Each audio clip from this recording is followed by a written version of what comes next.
आपण ऐकणार आहात साधना साप्ताहिकाचा बालकुमार दिवाळी अंक 2024. अभिवाचक गौरी देशपांडे. ही साधना प्रकाशनाची 2024ची प्रस्तुती आहे.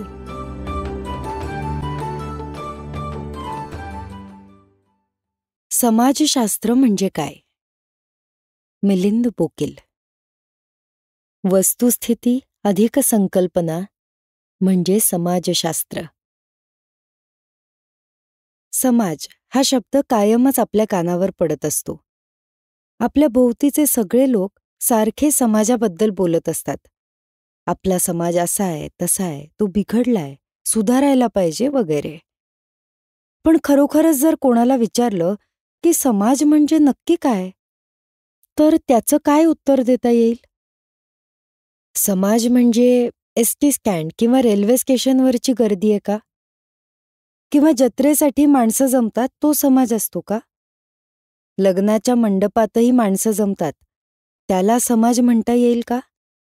शाळेतल्या मुलांचा वर्ग, NCCची परेड, गणपतीच्या मिरवणुकीत DJ लावून नाचणारे तरुण किंवा मोहरमच्या ताबुताची मिरवणूक, हा समाज असतो का? एका परीने हो. जिथे जिथे माणसं एकत्र जमतात तिथे तिथे समाज असतो. समाजाला पर्यायी शब्द आहे समूह. त्यामुळे जिथे समूह असतो तिथे समाजाची काही लक्षणं दिसतात. एसटी स्टँड किंवा रेल्वे स्टेशनवर प्रवासी समाज असतो. शाळेत विद्यार्थी समाज असतो. जत्रेत किंवा गणपतीच्या मिरवणुकीत सांस्कृतिक समाज असतो. किंवा आपण जर गावात राहत असू तर आपल्या भोवती गाव समाज असतो. आपण जर हाऊसिंग सोसायटीत राहत असू तर तो संकुल समाज असतो. त्यामुळे जिथे माणसं किंवा लोक एकत्र आलेले असतात तिथे समाज असतो. मात्र समाजाची एवढीच व्याख्या केली तर ती पुरेशी होणार नाही. कारण अशा समूहांना आपण दुसऱ्या नावांनी सुद्धा ओळखू शकतो. उदाहरणार्थ, एसटी स्टँडवरची गर्दी, मिरवणुकीतला जमाव, मुलांचा वर्ग, NCCची तुकडी इत्यादी. शिवाय कोणी म्हणेल, गर्दीला कशासाठी समाज म्हणायचं? ती तर आता असते, आता नसते. माणसं येत असतात, जात असतात, ती कायम कुठं असतात. आणि मिरवणुकीत धांगडधिंगा करणाऱ्यांना काय समाज म्हणणार? या अडचणी खऱ्या आहेत. त्या का उद्भवतात? त्या उद्भवतात याचं कारण समाज ही एक कल्पना आहे. अवघड भाषेत तिला संकल्पना म्हणतात. आपल्याला गर्दी दिसते, घोळके दिसतात, गाव दिसतं, शहरात गरीब वस्त्या दिसतात. ह्यांना आपण समाज म्हणून ओळखतो, जाणतो. आपल्याला ज्या गोष्टी दिसतात त्या तशा वेगळ्या आहेत. आपण आधी पाहिलं त्याप्रमाणे त्यांना खरं तर गर्दी, घोळके, जमाव, घरं, इमारती, संकुल असंच म्हणता येईल. पण आपण त्यातून समाजाची कल्पना करतो.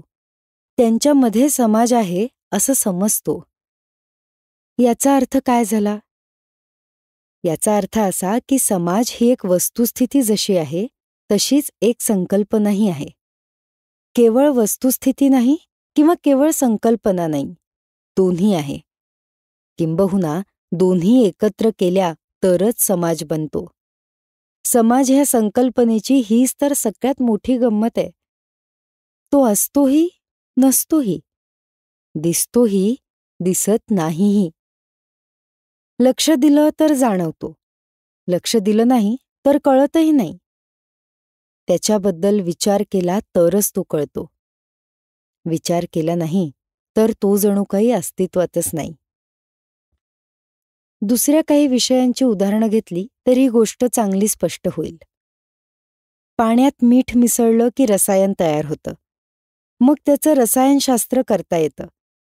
किंवा भिंतीवर चेंडू मारला की तो दुप्पट जोरानं आपल्या अंगावर येतो, मग आपल्याला त्याचं पदार्थविज्ञान कळतं.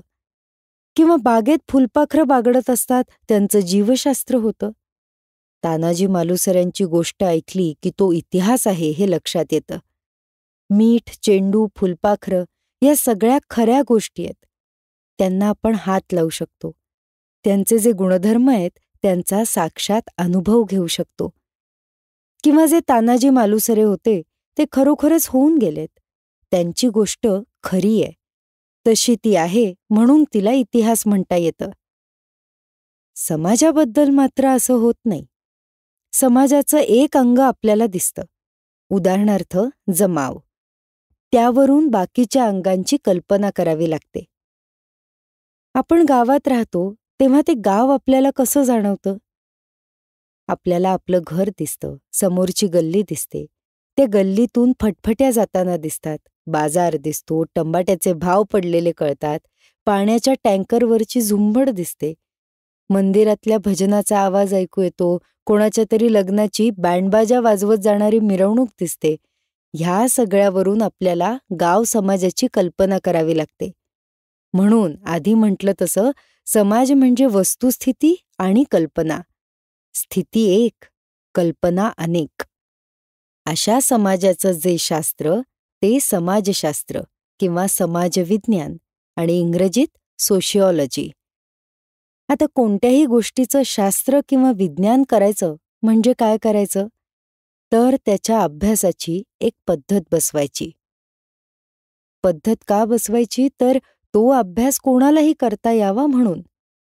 मीच एकटा समाज पाहीन, त्याच्याबद्दल कल्पना करीन, त्याच्यावर लेख लिहीन असं तर होणार नाही. सगळ्यांना त्यात सामील करून घेतलं पाहिजे. तसं करायचं असेल तर त्याची पद्धत, जिला इंग्रजीत मेथड म्हणतात, ती निर्माण करायला पाहिजे. आता हे म्हणायला सोपं आहे, पण करायला अवघड. कारणं वर सांगितली तीच. रसायनं खरी असतात म्हणून त्यांचं रसायनशास्त्र करता येतं. भौतिक पदार्थांना जड अस्तित्व असतं म्हणून त्याचं पदार्थविज्ञान होतं. झाडं, वेली, फुलं, पानं, फुलपाखरं खरोखरच असतात म्हणून त्यांचं जीवशास्त्र होतं. ते करायला एका परीनं सोपं आहे, कारण त्या गोष्टी खरोखर जशाच्या तशा अस्तित्वात असतात. समाजाबद्दल मात्र असं करून चालत नाही, करताच येत नाही. मग काय करावं लागतं? तर समाजाचे काही घटक ओळखावे लागतात. ज्यामधून समाज व्यक्त होतो अशा गोष्टी नोंदवाव्या लागतात. या समाजाची काही एक रचना आहे अशी कल्पना करावी लागते. जे घटक आपण ओळखले ते प्रत्यक्षात कसे काम करतात ते शोधावं लागतं. त्यांचा परस्पर संबंध कसा आहे याचा अभ्यास करावा लागतो. याची सुरुवात कुठून होते? तर आपल्या कुटुंबापासून. समाजाचा पहिला घटक कोणता असेल तर कुटुंब. पूर्वी आपल्याकडे मोठमोठी एकत्र कुटुंब होती, ज्यामध्ये आजी आजोबा, आई बाबा, काका काकू, सख्खी आणि चुलत भावंड, एखाद दोन आत्या अशी सगळी मंडळी एका छपराखाली राहायची. आताची आपली कुटुंब ही लहान असतात. आई बाबा, मम्मी पप्पा आणि आपलं भावंड.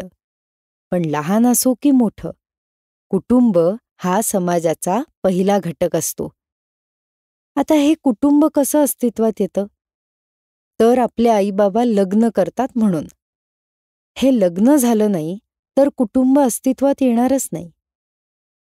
लग्न करण्याच्या काही पद्धती असतात, रीतिरिवाज असतात, मानपान असतो, देणं घेणं असतं, जेवायला लाडू ठेवायचे की जिलेबी ह्याचा निर्णय करावा लागतो, समोरचे लोक कसे आहेत हे बघावं लागतं.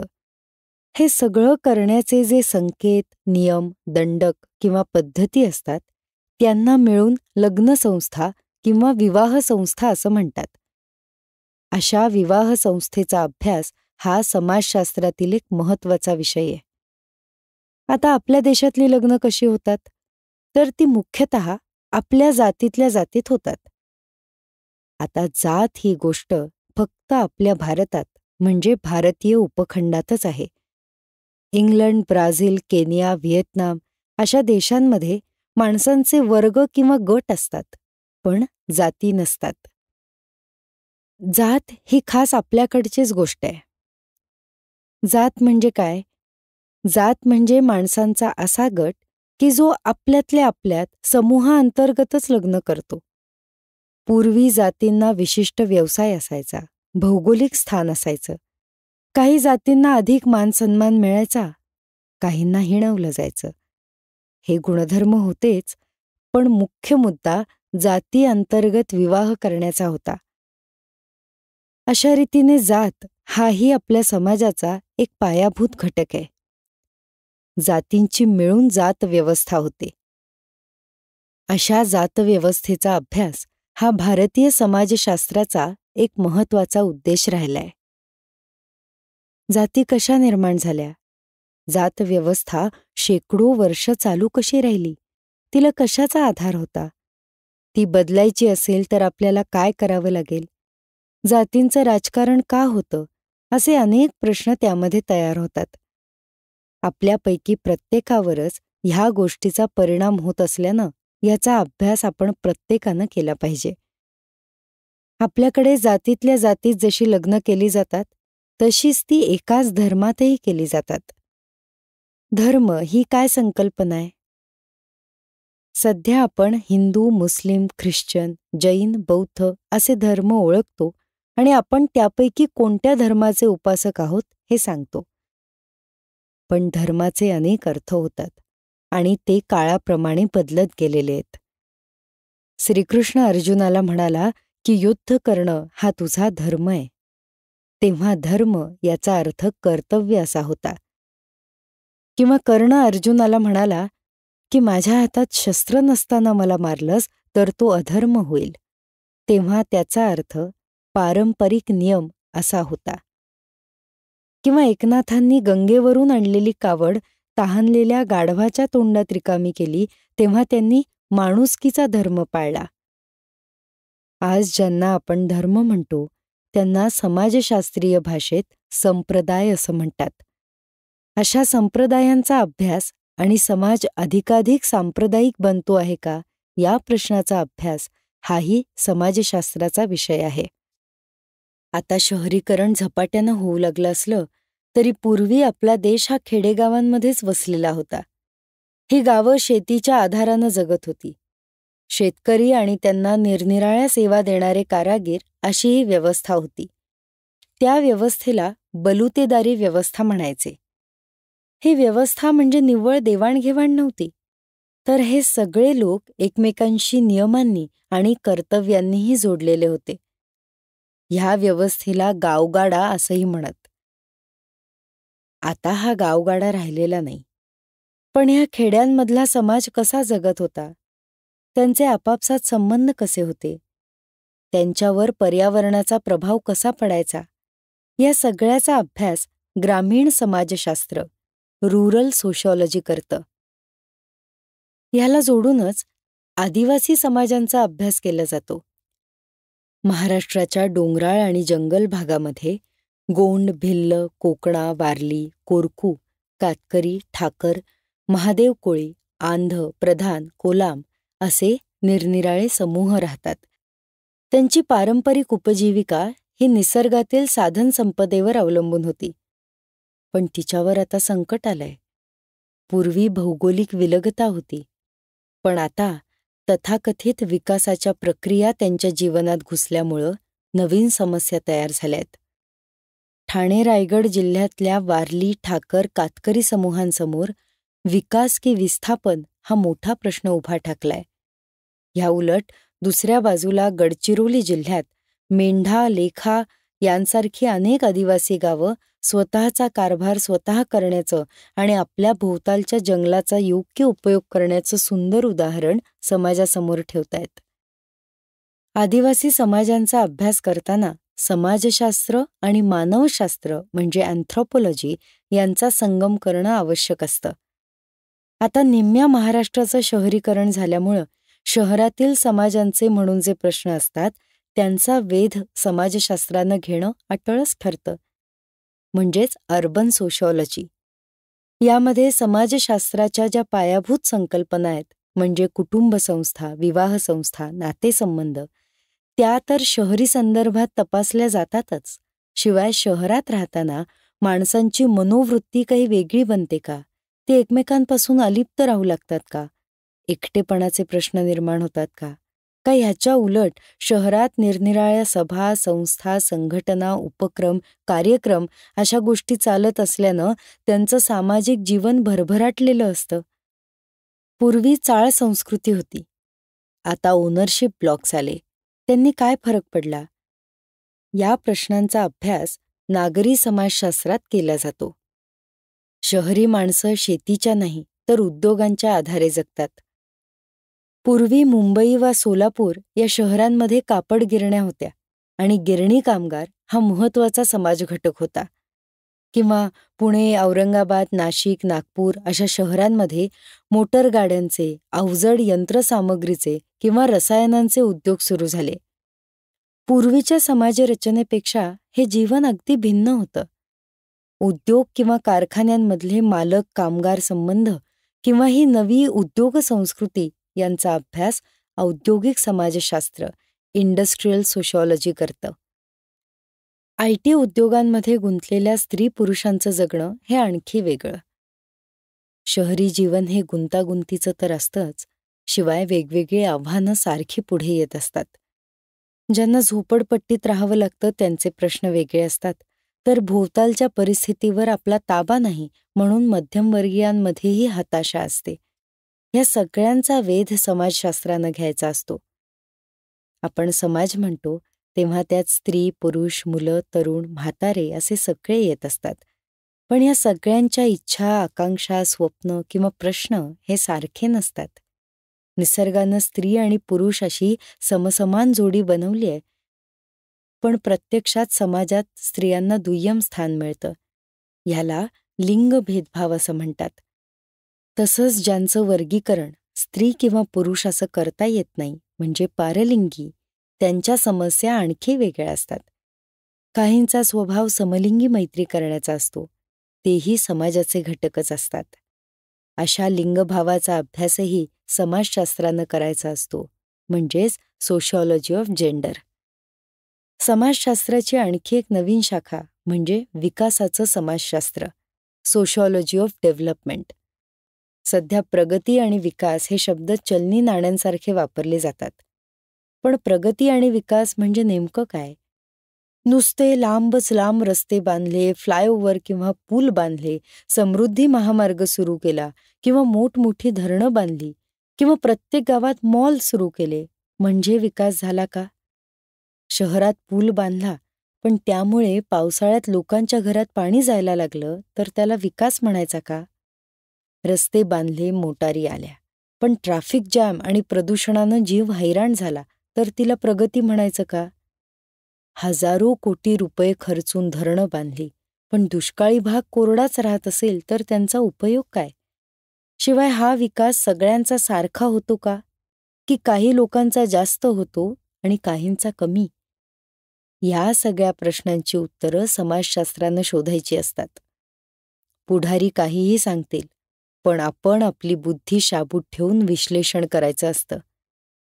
या सगळ्यावरून लक्षात येईल की समाजशास्त्र ही खूप मौजेची गोष्ट आहे. ही मौज काय येते? कारण आपण स्वतः समाजाचे घटक असतो. कुटुंब, जात, धर्म, विवाह, गाव, शहर या सगळ्या गोष्टींचे आपण हिस्सेदार असतो. आपण ह्या समाजात जगतो आणि समाजात जे जे काही चाललेलं असतं त्याचा आपल्यावर परिणाम होत असतो. शिवाय आपण आपल्या परीने हा समाज बदलायचा प्रयत्न सुद्धा करत असतो. हे सगळं करण्याचं साधन म्हणजे समाजशास्त्र. ते प्रत्येकानं शिकलं पाहिजे. काही ते कॉलेजमध्ये जाऊन शिकतील, काही मुक्त विद्यापीठातून. पण शिकावं मात्र सगळ्यांनीच.